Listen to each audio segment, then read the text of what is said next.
அனைவருக்கும் வணக்கம். இந்த பதிவில் நம்ம என்ன பார்க்க போகிறோம் அப்படின்னா, ஆடி முதல் வெள்ளிக்கிழமை பூஜை அறையில் இந்த பொருளை வைத்து பாருங்கள். பண வரவு அதிகரிக்கும், வற்றாத செல்வம் உண்டாகும். 8 மணிலேருந்து 9 மணிக்குள்ளே இதை வைக்க வேண்டும். ஏன்னா வெள்ளிக்கிழமை இரவு 8 to 9 சுக்கிரஹோரை. இந்த நேரத்தில் இதை மட்டும் நீங்கள் பூஜை அறையில் வச்சு பாருங்கள். உங்களுக்கு நல்ல ஒரு பண வரவு அதிகரிக்க ஆரம்பிக்கும். லக்ஷ்மி கடாட்சம் கிடைக்கும், சுக்கிரனுடைய அருளும் கிடைக்கும். முதலாவதாக பார்த்தீங்கன்னா, இந்த ஆடி முதல் வெள்ளிக்கிழமை நீங்கள் தீபம் ஏற்றும் போதும் நீங்கள் மாலை 6 மணிக்கு மேலே வழிபாடு செய்வீங்க இல்லையா, அந்த நேரம் சுவாமி படத்திற்கு அம்மன் படத்திற்கு பார்த்தீங்கன்னா தாமரைப்பூ செந்தாமரை பூக்கள் இருக்கின்றது அப்படின்னா அதை வாங்கி வைங்க. அதாவது உங்கள் வீட்டில் எந்த அம்மன் இருக்கிறாங்களோ அந்த அம்மன் படத்திற்கு வைங்க. மகாலட்சுமி தயார் இருந்தாங்கன்னா அந்த படத்திற்கு வைங்க. செந்தாமரை பூக்கள் வைத்து நீங்கள் தீபம் ஏற்றுவீங்க இல்லையா, நீங்கள் தீபம் ஏற்றும்போது ஒரு 6 கல்கண்டு போட்டு தீபம் ஏற்றி வச்சுடுங்க. அடுத்து நீங்கள் செய்ய வேண்டியது என்ன அப்படின்னா, இந்த விளக்கு பார்த்தீங்கன்னா மாலை 6 மணிக்கு மேலே நீங்கள் ஏற்றி வைத்து வழிபாடு செய்துக்கோங்க. நான் இதை சொல்கிறத நீங்கள் எப்போது செய்ய வேண்டும் அப்படின்னா, இரவு 8 மணிலேருந்து 9 மணிக்குள்ளே சுக்கிரஹோரையில் நீங்கள் செய்ய வேண்டும். வழிபாடு மாலை 6 மணிக்கு மேலே செய்தாலும் இதை மட்டும் நீங்கள் 8 மணிக்கு மேலே செய்துக்கோங்க. ஒரு கண்ணாடி பவுலில் கல்லுப்பு எடுத்துக்கோங்க. ஒரு கைப்பிடி அளவு கல்லுப்பு அதில் போட்டுக்கோங்க. போட்டுட்டு 6 மருதாணி இலையை எடுத்துக்கோங்க. அந்த 6 மருதாணி இலையை வட்டமாக சுற்றி வச்சுருங்க.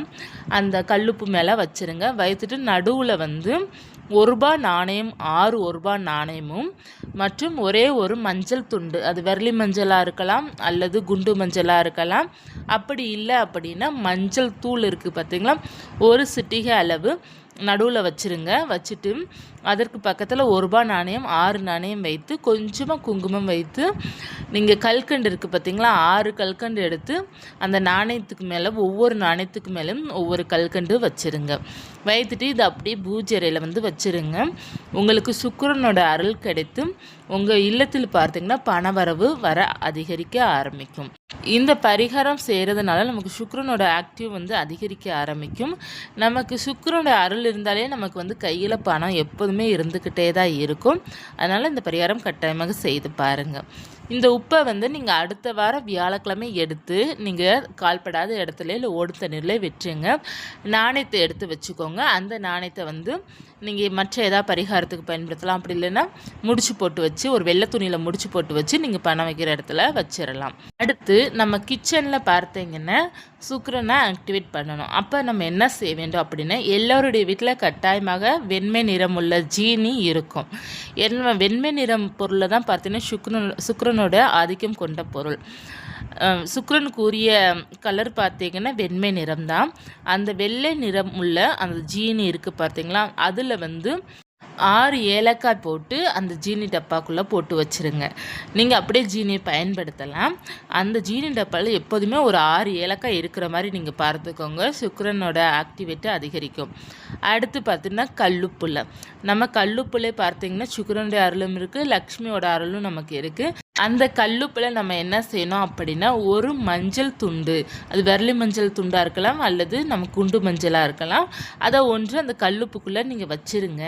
இப்படி வைக்கிறதுனால நமக்கு வீண் விரை செலவுகள் வராமல் இருக்கும். சுக்கிரனுடைய ஆதிக்கம் அதிகரிக்கும்.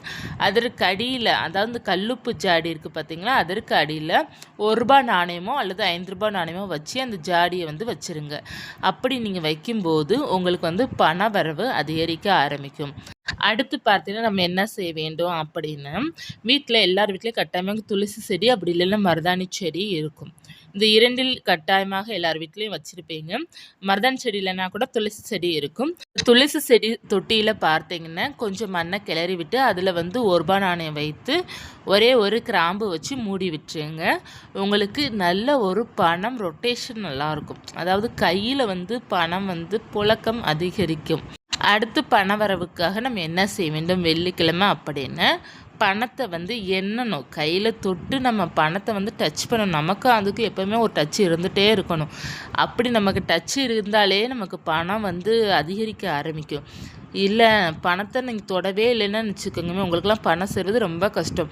ஒரு ரூ. 500 தாளோ, ஒரு ரூ. 100 தாளோ, ஒரு 5 தாள் வச்சுக்கோங்க. ரூ. 500 தாளு 1 கூட நீங்க வச்சுக்கோங்க. அது உங்க கையில எப்போதுமே வந்து டச் பண்ற மாரி நீங்க வச்சுக்கோங்க. எப்போதுமே பணத்துக்கு உங்களுக்கு வந்து ஒரு லிங்க் இருந்துக்கிட்டே தான் இருக்கணும். அப்படி இருந்தா மட்டும் தான் பணம் வந்து உங்க கையில தங்கும். வெள்ளிக்கிழமை கட்டாயமாக பணத்த எண்ணுங்க. பணத்த போயிட்டு நீங்க செலவு அதிகமாக பண்ணாதீங்க. வெள்ளிக்கிழமை பார்த்தீங்கன்னா, உங்க கைய விட்டு பணத்த வந்து அதிகமா போற மாரி நீங்க பார்த்துக்காதீங்க. இப்போ ஒருவேளை நமக்கு வந்து எல்லாருக்குமே ஒவ்வொன்னும் வாங்குற மாதிரி இருக்கும். இப்ப நீங்க வந்து கடையில குடுத்து ஒரு ஜாமான் வாங்குறீங்கன்னு வச்சுக்கோங்கமே, ஒரு பொருள் வாங்குறீங்க அப்படின்னா, இப்ப அந்த பொருள் வந்து ஒரு ரூ. 70 ரூ. 80 இருக்குன்னு வச்சுக்கோங்கமே, நீங்க கரெக்ட்டா அந்த ரூ. 70 ரூ. 80 குடுக்காதீங்க. ரூ. 100 குடுங்க. குடுத்துட்டு மிச்ச பேலன்ஸ் மறுபடியும் நீங்க குடுத்த பணத்த அவங்க வாங்கிக்கிட்டு மிச்ச பேலன்ஸ் நம்மக்கிட்ட மறுபடியும் ரூபா குடுப்பாங்க பார்த்தீங்களா? அந்த மாரி நீங்க பார்த்துக்கோங்க. வெள்ளிக்கிழமை மட்டும் நான் சொல்றேன். மத்த நாள்லாம் சொல்லல. வெள்ளிக்கிழமை மட்டும் உங்க கைய விட்டு பணம் ஒருத்தவங்ககிட்ட போகுதுன்னா, அவங்ககிட்ட இருந்து மறுபடியும் சிறு தொகையாவது உங்க கைக்கு வர்ற மாரி ஒரு பொருள வாங்கி பாருங்க. உங்களுக்கு பணம் நல்லா கையில தங்கும். ஏன்னா நம்ம வெள்ளிக்கிழமை பணம் நம்ம கையிலேருந்து குடுக்கக்கூடாது அப்படிங்கிறதுக்காக நம்ம பொருள் வாங்காம இருக்க முடியாது இல்லையா? நமக்கு ஒவ்வொன்னும் ஒரு எமர்ஜென்சிக்கு நம்ம வாங்கத்தான் செய்யணும். வீட்ல ஏதாவது ஒரு பொருள் காலியா இருக்கும். நம்ம போய் வாங்குற மாதிரி இருக்கும். மோஸ்ட்லி பார்த்தீங்கன்னா, நம்ம வீட்டுக்கு வந்து முக்கியமான பொருள் நமக்கு எமர்ஜென்சியா நம்ம தேவைப்படுது அப்படின்னா மட்டும்தான் இந்த வெள்ளிக்கிழமை மோஸ்ட்லி நம்ம வந்து பைசா செலவு பண்ற மாரி இருக்கணும். மற்றபடி பார்த்தீங்கன்னா, இந்த வெள்ளிக்கிழமை அந்த அளவுக்கு வந்து பணம் வெளிய உங்கள கைவிட்டு போகாம நீங்க முடிந்த அளவுக்கு பார்த்துக்கோங்க. நமக்கு என்ன பொருள் தேவையோ அத மட்டும் நீங்க வாங்கிக்கோங்க. இப்ப வெள்ளிக்கிழமை ஒரு சில பொருள் வாங்குனாலே நமக்கு நல்லாயிருக்கும். அதில முக்கியமாக பார்த்தீங்கன்னா, அரிசி, வெண்மை நிற பொருள் எல்லாமே வாங்கணும். நல்லாயிருக்கும். மல்லிகைப்பூ வாங்கலாம், அரிசி வாங்கலாம், கல்கண்டு வாங்கலாம், சர்க்கரை வாங்கலாம். ஒரு சில பொருள் மங்களகரமான பொருள் மஞ்சள், குங்குமம் இந்த பொருள்லாம் வாங்கினாலே நமக்கு நல்லா இருக்கும். அந்த பொருளுக்கெல்லாம் நீங்கள் காசு கொடுத்து வாங்குவது நீங்கள் வந்து செய்கிறது ரொம்ப நல்ல காரியம் இது வந்து செய்கிறது. ஏன்னா நமக்கு நல்ல பண வரவு அதிகரிக்க ஆரம்பிக்கும். மற்றபடி மற்ற ஜாமான்லாம் நம்ம வாங்குவோம் பார்த்தீங்கன்னா, அதெல்லாம் வெள்ளிக்கிழமை மோஸ்ட்லி வந்து அவாய்ட் பண்ணுங்க. ஏன்னா பணம் வந்து வீணாக செலவாகிற மாதிரி நமக்கு ஒரு ஃபீல் இருக்கும். அதனால் பார்த்தீங்கன்னா மோஸ்ட்லி வந்து வெள்ளிக்கிழமை நமக்கு தேவையான பொருளை மட்டும் நீங்கள் வாங்க பழகிக்கோங்க. வியாழக்கிழமை எல்லாம் வாங்கி வச்சுக்கோங்க. உங்களுக்கு தேவையான பொருள்லாம் வாங்கி வச்சுக்கோங்க. வெள்ளிக்கிழமை காசு கொடுத்து வாங்குற மாதிரி வந்து தேவையில்லாத பொருளை வந்து வாங்கிக்காதீங்க. முக்கியமான நமக்கு அன்றாட நமக்கு காய்கறி இந்த மாதிரி தேவையான பொருள் மட்டும் நீங்கள் வாங்கிக்கோங்க. அடுத்து பார்த்தீங்கன்னா வெள்ளிக்கிழமை நம்ம செய்ய வேண்டியது முக்கியமான செயல் என்ன அப்படின்னா, இறைவனிடம் நம்ம வழிபாடு செய்யும் பார்த்தீங்களா? அதாவது மகாலட்சுமி பூஜையோ இல்லை மற்ற இறைவனிடம் வழிபாடு செய்யும்போது நாணயத்தை வைத்து வழிபாடு செய்கிறது நமக்கு வந்து பணம் பெருக்கத்தை கொடுக்கும். இப்போ அர்ச்சனை பண்ணுறீங்க அப்படின்னா நாணயத்தை வைத்து அர்ச்சனை பண்ணுங்கள். நமக்கு நல்ல மணி ரொட்டேஷன் நல்லாயிருக்கும். வெள்ளிக்கிழமை பொதுவாக வெண்மை நிற பொருள் நம்ம கையில் இருக்கிற மாதிரி பார்த்துக்கிடணும். ஒரு கர்ச்சீப் கூட கையில் வச்சுக்கலாம். இப்போ வந்து நம்ம சல்வார் போடும்போது சுடிதார் போடும்போது பார்த்தீங்கன்னா நம்ம ஷால்லாம் ஒயிட் கலர் போடுற மாதிரி நம்ம பார்த்துக்கலாம். ஏன்னா சுக்கிரனுக்கு வந்து ஒயிட்டு தான் பார்த்தீங்கன்னா மிகவும் உகந்த நிறம். அந்த நிறமுள்ள பொருள் நம்ம ஏதேனும் ஒன்று கையில் வச்சுருப்பது ரொம்ப நல்லது. அந்தந்த கிழமைக்கு ஏற்ற மாதிரி நம்ம வந்து அந்த நிறம் பயன்படுத்துவது ரொம்ப நல்லது. வியாழக்கிழமை பொதுவாக பார்த்தீங்கன்னா மஞ்சள் நிறம் பயன்படுத்த நமக்கு நல்ல ஒரு அதிர்ஷ்டம் கிடைக்கும். ஒரு 2-3 வாரம் நீங்கள் இந்த மாதிரி பயன்படுத்தினீங்கன்னா தானாக 4வது வாரம் நீங்கள் வந்து இந்த நிறம் ஆடை நம்ம பயன்படுத்தணும் நம்ம யோசிக்கவே மாட்டோம். ஆனால் தானாக நமக்கு அந்த நிறம் வந்து அமையும். அதனால் வந்து ஒவ்வொரு கிழமைக்கும் பார்த்தீங்கன்னா ஒவ்வொரு சிறப்பு உண்டு. இப்போ செவ்வாய்க்கிழமை சிவப்பு நிறம், புதன்கிழமை பார்த்தீங்கன்னா நம்ம பச்சை நிறம் ஆடை பயன்படுத்தலாம், வியாழக்கிழமை மஞ்சள் நிறம், வெள்ளிக்கிழமை வந்து வெண்மை நிறம். வெண்மை நிறத்தில் பார்த்தீங்கன்னா பொதுவாக வந்து திருமணம் ஆன பெண்களை வந்து அந்த அளவுக்கு வெண்மை நிறம் பயன்படுத்த விட மாட்டாங்க. வீட்டில் இருக்கிற பெரியவங்க வந்து திட்டுவாங்க. அப்படி இருக்கும்போது நம்ம மஞ்சள் நிறம், சிவப்பு நிறம் ஏதாவது ஒரு ட்ரெஸ் போட்டு ஷால் இந்த மாதிரி நம்ம வந்து பயன்படுத்துகிற மாதிரி நம்ம பார்த்துக்கிடணும். ஏதாவது நம்ம அணிந்திருக்கும் ஆடையில் கொஞ்சம் வெண்மை நிறம் எங்கேயாவது இருக்கிற மாதிரி நம்ம பார்த்துக்கிடணும். பொதுவாக வெள்ளிக்கிழமை பச்சை நிறம் ஆடை, சிவப்பு நிறம் ஆடை, மஞ்சள் நிற ஆடை இந்த 3 பட்டில் நீங்கள் ஏதாவது ஒன்று நீங்கள் பயன்படுத்தலாம். சுடிதார் போடலாம். எந்த ட்ரெஸ்ஸுனாலும் இந்த 3 கலரில் நீங்கள் பயன்படுத்தணும். அதே போல் வெள்ளிக்கிழமை பார்த்தீங்கன்னா இந்த ஆடி மாதம் முழுவதுமே வளையல் வந்து சிவப்பு நிற வளையல் போட்டுக்கோங்க. அம்மனுடைய அருள் வந்து பரிபூர்ணமாக இருக்கும். சிவப்பு, பச்சை, மஞ்சள் இருக்குது பார்த்தீங்களா? அதில் 3இல் ஏதேனும் ஒரு கலர் வளையல் நீங்கள் போட்டுக்கலாம். அது சிவப்பு நிறப்படுவது ரொம்ப சிறப்புக்குரியதாக இருக்கும். இந்த மாதம் முழுவதும் கண்ணாடி வளையல் போட்டாலே நமக்கு ரொம்ப நல்ல பலன் கிடைக்கும். இந்த மாதம் முழுவதுமே வழிபட்டிற்கு உகந்த மாதம். ஒரு சில விஷயங்கள் நம்ம ஃபாலோ பண்ணோம் அப்படின்னா நம்ம வாழ்க்கை நிச்சயமாக மாறும். நீங்கள் கொஞ்சம் கொஞ்சமாக உங்களை ட்ரை பண்ணுங்கள், நிச்சயமாக மாற முடியும். எல்லாமே உடனேலாம் நம்மளால் எதுவுமே ஃபுல்லாலாம் பண்ண முடியாது. கொஞ்சம் கொஞ்சமாக நம்மளை மாற்றிக்கிடணும். வீடு எப்போதுமே இந்த ஆடி மாதம் முழுவதும் க்ளீனாக வச்சுக்கிடணும். வியாழக்கிழமை வீடெல்லாம் சுத்தப்படுத்தி வச்சிடணும்.